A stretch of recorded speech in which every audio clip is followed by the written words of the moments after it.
Hello दोस्तों, आज हम बात करेंगे रेजिस्टेंस के बारे में। रेजिस्टेंस क्या होता है? तो it is a property of a conductor by which it opposes the flow of electron.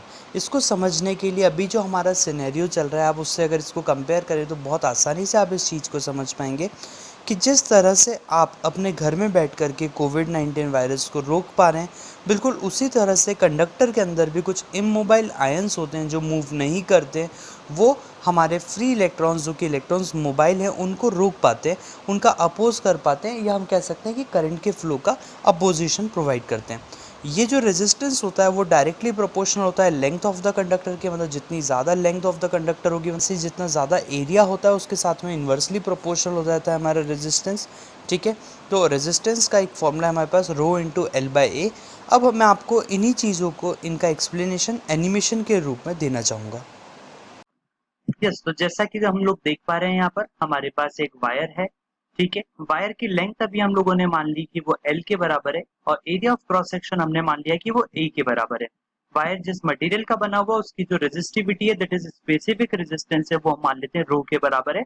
तो हम सभी लोग जानते हैं एक रेजिस्टेंस का फॉर्मूला जो कि हम लोगों ने अपनी थ्योरी क्लासेस में पढ़ा हुआ है, resistance is equal to rho L by A. जैसा कि हमने देखा है जब हम लोग स्टार्टिंग में पढ़ते थे कि factors on which the resistance depends, तो हमने वहां पर दो तरह की चीजें पढ़ी कि the resistance depends on the length of the conductor and area of the conductor. ठीक है, साथ ही साथ हमने ये भी बोला कि रेजिस्टेंस जो है वो कभी टेम्परेचर पे भी डिपेंड करता है, मींस अगर हम टेम्परेचर वेरी करते हैं तो रेजिस्टेंस विल आल्सो वेरी।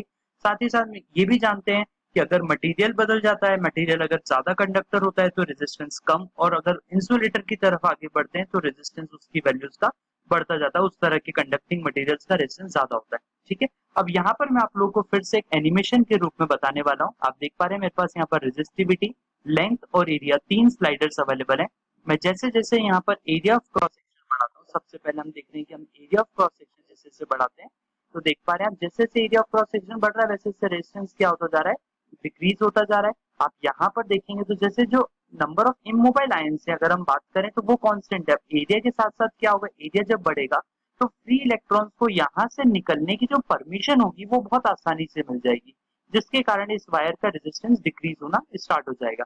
साथ ही साथ इन केस अगर यहाँ पर length of the wire increase होना स्टार्ट होती है तो नंबर ऑफ इमोबाइल आयंस और ज्यादा बढ़ते जाएंगे, जिसके कारण इलेक्ट्रॉन्स को ट्रेवल करने में बहुत ज्यादा तकलीफ आने वाली है, जिसके कारण हम कह सकते हैं कि इसका जो रेजिस्टेंस है वो क्या होता जाएगा, बढ़ता जाएगा।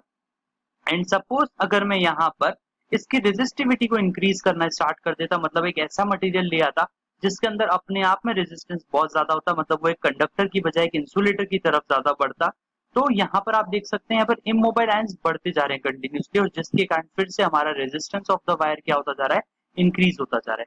हम जब भी बात करते हैं क्लास 10th के अंदर थ्योरी के अंदर, तो हम बात करते हैं सबसे पहले हमें रेजिस्टिविटी को किसी एक वैल्यू पर कांस्टेंट रखना होता है। क्यों? क्योंकि the material which we are using is not changing and the resistivity only depends on the material.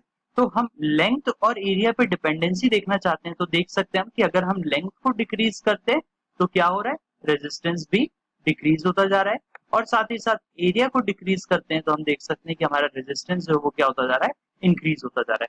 तो हम कह सकते हैं कि लेंथ के साथ में रेजिस्टेंस डायरेक्टली और एरिया के साथ में रेजिस्टेंस इनवर्सली प्रोपोर्शनल होगा।